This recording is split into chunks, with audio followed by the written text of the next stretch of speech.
If your Consumer Cellular flip phone isn't ringing, the first things to check are the volume and sound profile. Flip phones have physical volume buttons on the side. Ensure these are turned up while a call is coming in. The phone might also be in vibrate-only mode, silencing all ringtones. Next, verify the sound profile. Access the phone's menu and look for options like normal, silent, or meeting. Make sure normal mode is selected to enable ringtones.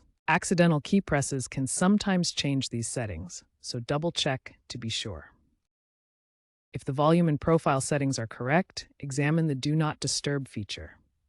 Access Settings, then Sounds to find the DND option and ensure it's toggled off.